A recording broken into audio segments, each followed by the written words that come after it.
जो ही द्वार आहे, चवे थी दुनिया सारी सभिनि खां प्यारो आहे, चवे थी दुनिया सारी सभिनि खां प्यारो आहे, सुखनि जो आहे धाम, ओ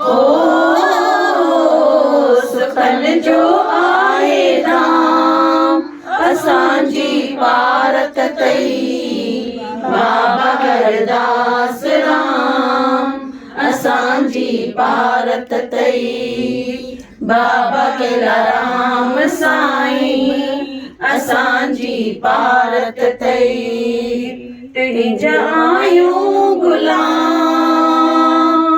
ओ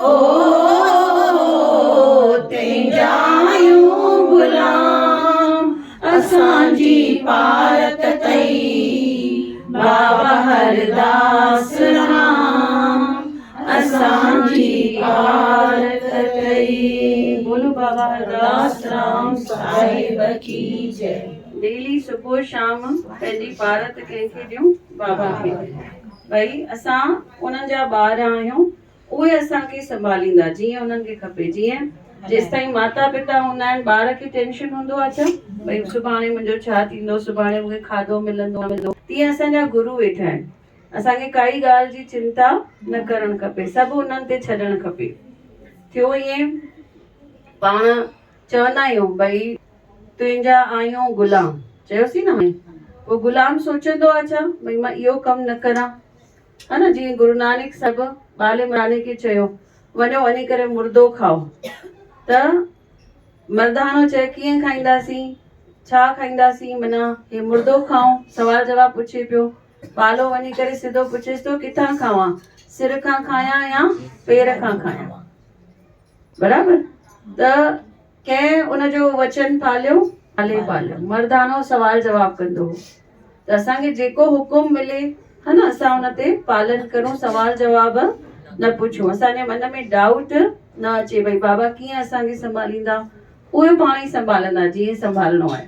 पर वाकई असां गुलाम थी वञूं, जीअं चयोसीं तुंहिंजा आहियूं गुलाम। मालिक चवंदो गुलाम खे हिते वञ वेंदो, चवंदो हुते वञ वेंदो, ही कर कंदो, ही कर कंदो, जीअं गुरु नानक साहिब चयो। थियो ईअं हिकु माता आई बाबा वटि जलगांव, चईसि बाबा अॼु खां वठी न मां सभु पेका सहुरा छॾे करे अॼु खां मां तव्हांजी सेवा लाइ आई आहियां। बाबा चवनि हिन मां में पाण कीचड़ में ईअं फसिया पिया आहियूं, हिकु हिकु मिंट वेही सोचंदा आहियूं निराण छा चवंदी, ॾेराणी छा चवंदी, ससु छा चवंदी, है न, माण्हू छा चवंदा, असां खां विसरनि ई नथा। त बाबा चवंदा हीअ चए थी सभु आई आहियां, ॾिसां परीक्षा वठूंसि हिनजी। वरसी थींदी हुई जॾहिं बाबा हरदास राम पाण बि हुया जलगांव में, हिकु गऊ कढंदा हुआ, घर घर मां वञी करे थोरी कणिक वठी ईंदा हुआ, भई सभिनी जो थोरो थोरो कणो जो आहे उहो लॻियल हुजे हुन में। चवंदा आहिनि भई कंहिंजो मण बि मोटाइजी वञे, कंहिंजो कण बि अघामजी वञे। त बाबा चवंदा सभिनी जो कणो